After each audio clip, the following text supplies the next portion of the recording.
안녕하십니까. 충남대학교 산부인과 조교수 유원종입니다. 제가 오늘 강의 드릴 내용은 HPV와 이뮤노세라피에 대해서 말씀드리겠습니다. 전체 아젠다는 이렇게 구성되어 있습니다. 이번 슬라이드는 국가암 등록 사업에서 자궁경부암의 발생 빈도와 사망률을 본 건데요. 작년도에 자궁경부암은 2,856명이 발생을 하였고 작년도에 834명의 자궁경부암 환자가 사망하게 되었습니다. 녹색 띠가 자궁경부암 발생 추이인데요. 연도별로 조금씩 감소하는 걸 볼 수 있습니다. HPV는 Non-Eveloped Circular Double Strand DNA인데요. 이 중에서 E6, E7이 중요한 역할을 하게 됩니다. E6는 P53을 데그라데이션 시키고 E7 RB진을 데그라데이션 시켜서 중요한 온코진으로 작용을 하게 됩니다. HPV는 여러 가지 암종과 상관관계가 있는데 그 중에서 자궁경부암과 가장 많은 상관관계를 가지고 있고요. 바자이날, 벌바, 피날 캔서에서 50% 정도, 에이날 캔서는 70% 정도 상관관계가 있습니다. 오로파링잘 캔서도 20% 정도 HPV와 관계를 가지고 있습니다. 여러 가지 팩터에 의해서 HPV가 노출되게 되는데요. 그 이후 HPV 하이리스크 인펙션이 있거나 이뮤니티가 떨어지거나 다른 STD 동반 질환이 있거나 지네틱 팩터에 있거나 그리고 환경적 요인에 의해서 HPV가 계속 퍼시스턴트 인펙션이 되게 됩니다. 그 외에 지네틱, 에피지네틱 팩터에 의해서 HPV가 퍼시스턴트 인펙션을 가지게 되는데요. 정상 서빅스에서 서비컬 캔서가 가는 데까지 대략 10년 이상이 걸린다고 돼 있고요. 다행스러운 거는 HPV 인펙션의 90%는 셀프 리그레션 된다는 것입니다. 이뮤놀로직 팩터를 중점적으로 해서 그 자궁경부암이 어떻게 최근 치료가 되고 있나 알아보았습니다. 처음에 자궁경부암이 정상에서 HPV 인펙션이 되기 전에 예방을 하는 게 프로필락틱 백신이라고 해서 최근에 가다실, 서바릭스 등이 나타나서 프라이머리 프리벤션을 하게 되고요. 그 다음에 인펙션이 된 다음에 CIN으로 진행을 할 때 스크리닝 검사를 통해서 얼리 디텍션을 하게 되고 CIN에서 인베이시브 캔서가 되지 않도록 세라피틱 백신을 최근 많이 만들려고 노력을 하고 있습니다. 그런 것들이 세컨더리 프리벤션으로 할 수가 있고요. 캔서가 되고 나서 치료하기 위해서 최근 들어서는 체크포인트 이니비터들이 많이 개발되고 있습니다. 우리 몸이 암세포가 들어오면 APC 셀인 덴드라이틱 셀이 암세포를 인식하게 되고 이것이 림프노드에 있는 네이브한 T셀을 액티베이션 시켜 이펙터 T셀로 바뀌게 합니다. 이렇게 바뀐 이펙터 T셀은 다시 캔서 셀로 가서 캔서 셀을 죽이게 되는데요. 그 과정을 조금 자세하게 설명을 하게 되면 두 가지 페이지로 나눠집니다. 프라이밍 페이지와 이펙터 페이지로 나눠지게 되는데요. 덴드라이틱 셀에서 네이브 T셀로 프라이밍 시키는 프라이밍 페이지를 봤을 때 MHC와 코스티뮬레이터 시그널인 B7, CD28이 필수적인 시그널입니다. 근데 이것들을 억제하는 게 CTLA4 시그널이 있는데요. 이런 것들을 억제하는 시그널이 또 있게 됩니다. 이렇게 네이브 T셀이 이펙터 T셀로 바뀌었을 때 이펙터 T셀이 캔서셀에 가서 이 캔서셀을 죽이게 하는 역할을 하는 게 MHC와 TCR 시그널인데요. 이걸 또 억제하는 프로그램드 셀 데스 라이겐드인 PDL1과 PD1과 PDL1이 결합을 하게 돼서 이런 것들을 억제하는 또 회피하는 시그널이 있을 수가 있습니다. 캔서셀을 인식한 안티젠 프리젠팅 셀이 네이버한 T셀을 액티브한 이펙터 T셀로 바꾸는데 크게 세 가지 시그널이 필요합니다. 첫 번째는 안티젠을 인식하는 시그널과 두 번째는 코스티뮬레이션 시그널과 세 번째는 그 주변에서 이런 것들을 액티베이션 시키는 사이토카인 시그널이 모두 다 잘 맞아 떨어졌을 때 T셀이 이펙터 T셀로 바뀌어 캔서셀로 가서 이 캔서셀의 역할을 할 수 있게 됩니다. 두 번째로 세라페틱 HPV 백신에 대해서 말씀드리겠습니다. 세라페틱 HPV 백신은 크게 5가지로 나눠지는데요. 라이브, 펩타이드, 프로테인, DNA, 덴드라이틱 셀 베이스드 백신으로 구분되어 있습니다. 첫 번째 라이브 벡터인데요. 라이브 벡터는 라이브 벡터를 넣음으로써 강한 셀룰라 휴머럴 이뮤 리스폰스를 일으킬 수 있다고 되어 있고요. 크게 2가지로 박테리얼 베이스드 벡터와 바이러스 베이스드 벡터가 있을 수가 있는데요. 박테리얼 베이스드 벡터로는 락토바실러스 카세이나 리스테리아 모노시스토진 같은 것을 사용할 수가 있다고 되어 있고, 실제로 임상 연구에서는 70% 정도 환자에서 CIN2가 패솔로지컬 다운그레이드 되는 것을 볼 수 있다는 연구가 있습니다. 바이러스 베이스드 벡터도 강력하게 T셀 리스폰스를 스티뮬레이션 할 수가 있는데요. 티슈 안티젠 HPV를 이용해서 HPV 16, 18번에 가진 E6, E7 프로테인 익스프레션을 억제했다는 연구 보고도 있고요. 이걸 가지고 사용을 했을 때 스페시픽한 시로로직 리스폰스를 보였다는 연구 결과도 있었습니다. 펩타이드 백신도 많이 개발이 되었는데, 이 펩타이드 백신은 안전하고 그 다음에 스테이블하게 사용을 할 수가 있으나 이뮨 어주번트랑 컨비네이션 해야 된다는 단점을 가지고, 프로테인 백신은 MHC 리스트릭션을 오버컴 한다는 장점을 가지고 있고요. HPV7과 히샥 프로테인 65번을 컨비네이션 해서 만든 프로테인 백신을 가지고 많은 임상 연구가 진행이 되었다고 되어 있고요. 상용화된 이미키모드 같은 경우는 VIN1이나 2에서 사용을 하였을 때 CD4, CD8 T 림포사이트 인필트레이션을 통하여 많은 환자에서 VIN을 컴플리트 레미션 시켰다는 연구 결과를 많이 보고하고 있습니다.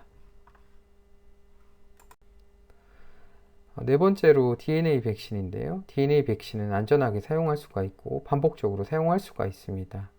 플라스미드 DNA 안에 타겟진을 넣어 호스트셀에 트랜스펙션 시키는 방법으로 셀룰라 휴머럴 이뮤니티를 액티베이션 시키게 되는데요. 이런 것들로 많은 임상 연구가 진행되고 있습니다.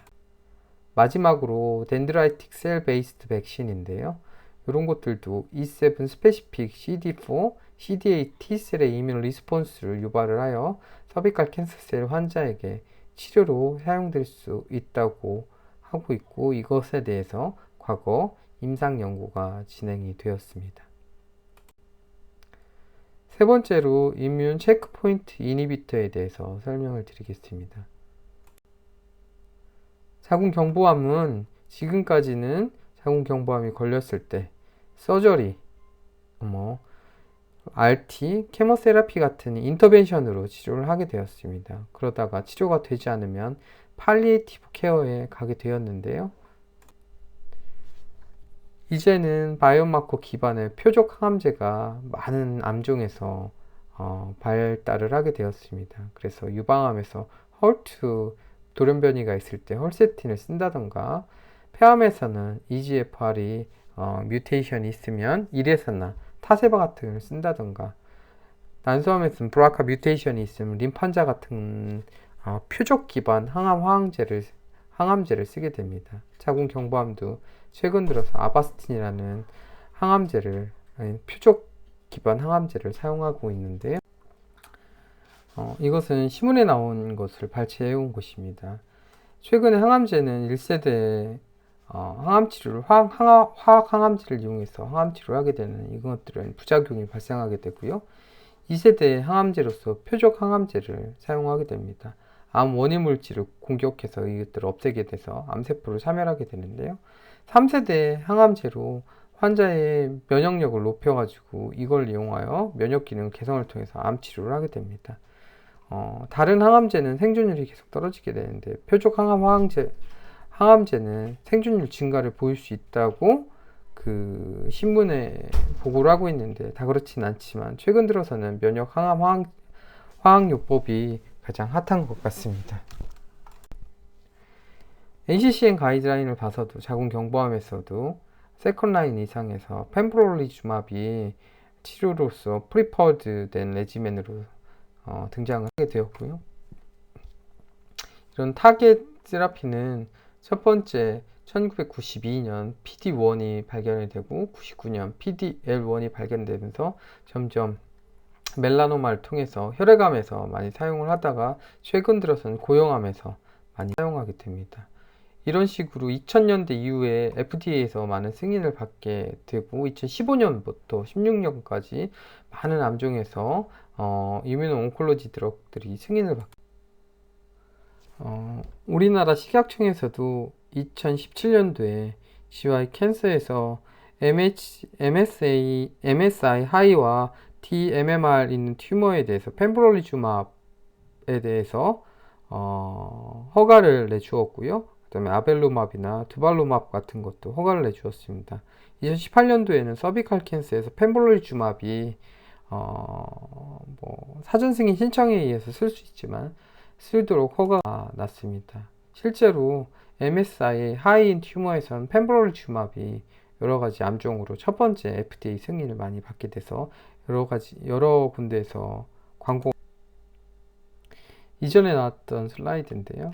이렇게 APC인 덴드라이틱셀에서 네이브 T셀에게 프라이밍하는 과정에서 이걸 이니비션하는 CTL4를 억제를 하는 약제가 최근 들어서 개발이 되고 있고요. 그 다음에 이펙터 페이지에서 이것들 캔서셀을 죽이게 되는데 이거의 이니비터 시그널인 PD-1과 PD-L1을 억제하는 약제들이 이뮤놀로직 드러그 체크포인트 이니비터로 사용을 하게 됩니다. 그래서 안티 PD-1 안티바디로 니볼루맙고 펜브롤리주맙이 사용이 되고 있고요. 안티 PD-L1 안티바디로 아테졸과 아베롤, 듀발루맙 등이 사용이 되고 있습니다. 이뮤노 온콜로지 드럭들이 많은 암종에서 치료 효과를 보일 수 있을 것 같으나 튜머셀도 이런 이뮤노 온콜로지 드럭에 저항을 하게 되는 이뮨 디텍션 이스케이프 과정이 있게 됩니다.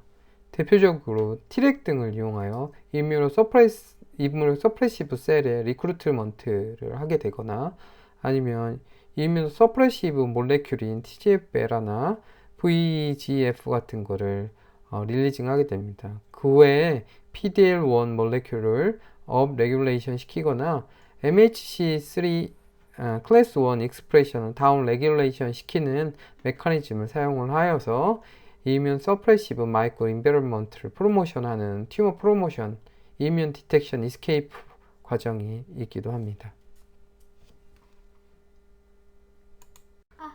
자궁 경부암에서 대표적인 임상 연구로 키노트 028과 키노트 158이 있습니다.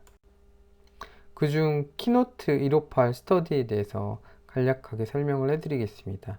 솔리드 튜머 중 언리섹터블 메타스타틱 캔서가 있는 경우 ECOG 퍼포먼스 스테이터스가 좋고 메저러블 리전이 있는 경우에 펜브롤리주맙을 200mg을 3주 간격으로 2년 동안 또는 PD까지 사용을 하게 돼서 사용을 하게 됩니다. 저희 GY 캔서에는 코트 D와 코트 E가 들어갈 수 있는데요. 자궁 경부암은 코트 E였습니다. 키노트 158 스터디의 엔드포인트와 어세스먼트를 보겠습니다. 프라이머리 엔드포인트로는 오버롤 리스폰스 레이트를 리시스트 크라이테리아 버전 1.1을 가지고 사용을 했고요. 세컨드리 엔드포인트는 디지즈 오버롤 리스폰스와 프로그레션 프리 서바이벌이었습니다. 그 외에 컴플리케이션, 애드버스 드러그 리액션을 살펴보았습니다. 키노트 158의 베이스라인 캐릭터리스틱스인데요. 대부분 46세. 오버롤 리스폰스 레이트는 12% 정도 되고 CR은 3%, PR은 9% 정도 됩니다. 타임 투 리스폰스의 미디안 값은 2.1개월이었고요. 듀레이션 오브 리스폰스의 미디안 값은 not reached였습니다.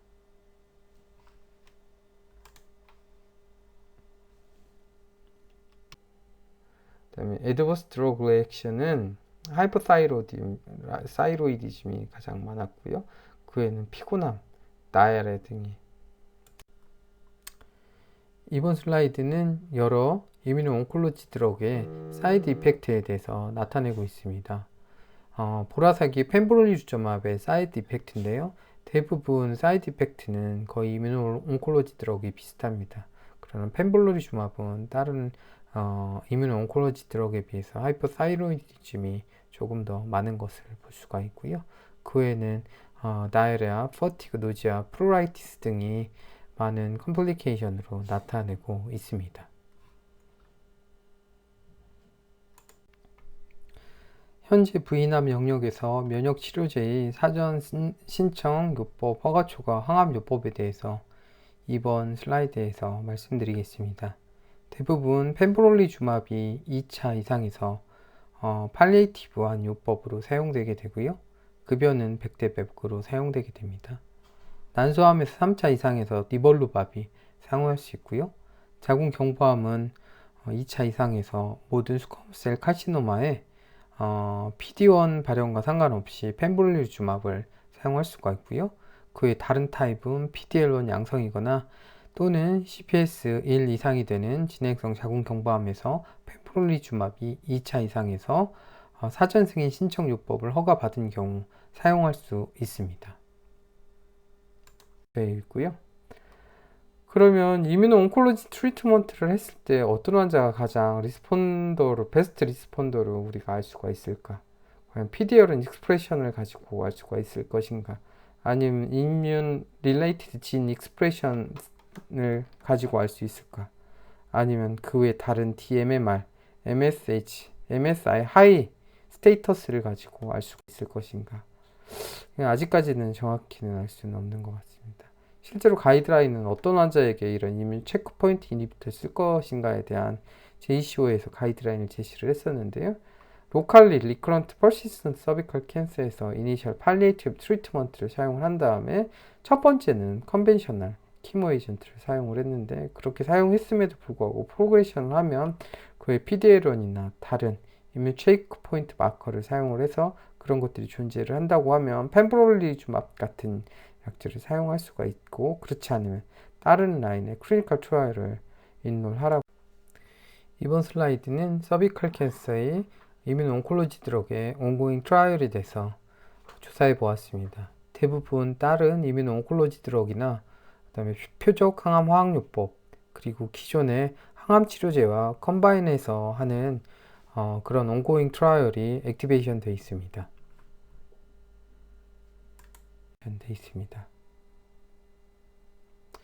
실은 제 한 개 이상의 환자 케이스를 발표하라고 되어 있는데요. 제가 썼던 모든 이뮨 온콜로지 드러그는 서비컬 캔서에 다 SD였고 다 PD를 보여서 혹시 효과를 보인 환자가 있나 분당 차병원의 최민철 교수님한테 환자 케이스 좀 공유해 부탁을 드렸는데요. 그래서 한 케이스를 받았습니다. 46세 여자 환자인데요. 스테이지 3C로 아데노스커머스 서비컬 캔서 41세 진단을 받았고, 그 이후 CCRT를 받고 NED 상태였습니다.